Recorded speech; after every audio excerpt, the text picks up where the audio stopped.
अरुणाचल के deputy CM STF chief Brijbhushan के बेटे अयोध्या में जमीन खरीदने को लेकर मची होड़।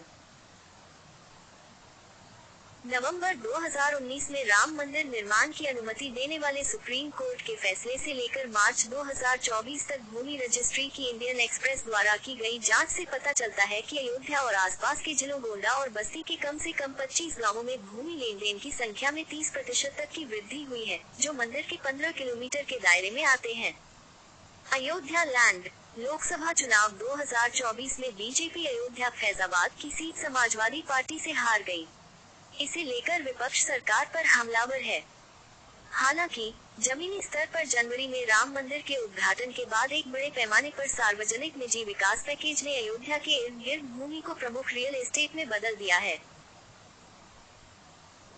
नवंबर 2019 में राम मंदिर निर्माण की अनुमति देने वाले सुप्रीम कोर्ट के फैसले से लेकर मार्च 2024 तक भूमि रजिस्ट्री को लेकर की गई इंडियन एक्सप्रेस की एक रिपोर्ट से पता चलता है कि अयोध्या और आसपास के जिले गोंडा और बस्ती के कम से कम 25 गांवों में भूमि लेन देन की संख्या में 30% तक की वृद्धि हुई है, जो मंदिर के 15 किलोमीटर के दायरे में आते हैं।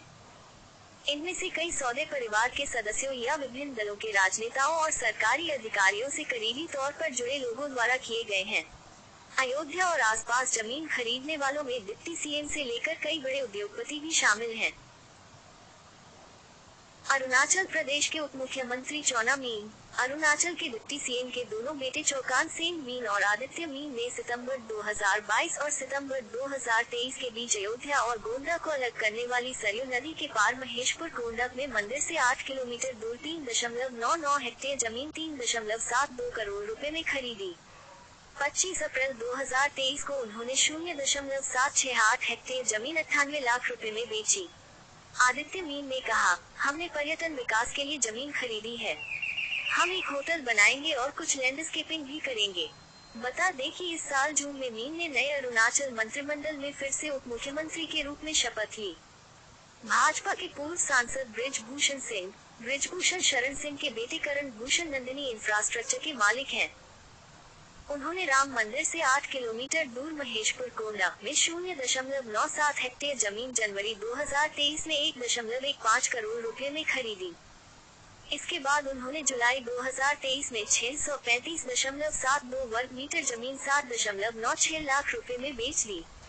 जून 2024 में करण भूषण कैसरगंज के नए भाजपा सांसद चुने गए। यूपी एसटीएफ प्रमुख एडिशनल डीजीपी अमिताभ यश की मां गीता सिंह ने फरवरी 2022 से 2 फरवरी 2024 के बीच महेशपुर और दुर्गागंज, गोंडा और मऊ यदुवंशपुर अयोध्या में मंदिर से 8-13 किलोमीटर दूर 9.955 हेक्टेयर कृषि भूमि 4.04 करोड़ रुपए में खरीदी। इनमें से उन्होंने 16 अगस्त 2023 को महेशपुर में 0.505 हेक्टेयर जमीन 20.40 लाख रुपए में बेची। अमिताभ यश से जब इस संबंध में टिप्पणी के लिए अनुरोध किया गया तो उन्होंने इसका जवाब नहीं दिया।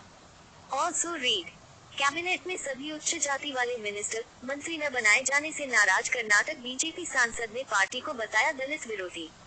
यूपी गृह विभाग के सचिव संजीव गुप्ता की पत्नी डॉक्टर चेतना गुप्ता ने 5 अगस्त 2022 को राम मंदिर से 14 किलोमीटर दूर गंभीरपुर अयोध्या में 253 वर्ग मीटर आवासीय भूमि 35.92 लाख रुपए में खरीदी थी। इस संबंध में संजीव गुप्ता ने कहा, उन्होंने अब इस जमीन को बेच दिया है।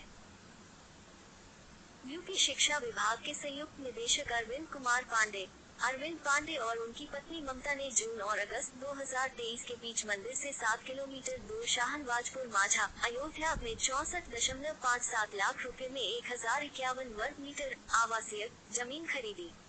पांडे भ्रष्टाचार के आरोपों का सामना करते हुए निलंबित हैं। उनकी पत्नी ममता बस्ती में भाजपा नेता हैं और अयोध्या में 2022 में खुलने वाले होटल द रामायण की प्रबंध निदेशक हैं। अरविंद पांडे ने कहा, जमीन होटल से सटी हुई है और इसे विस्तार के लिए खरीदा गया था।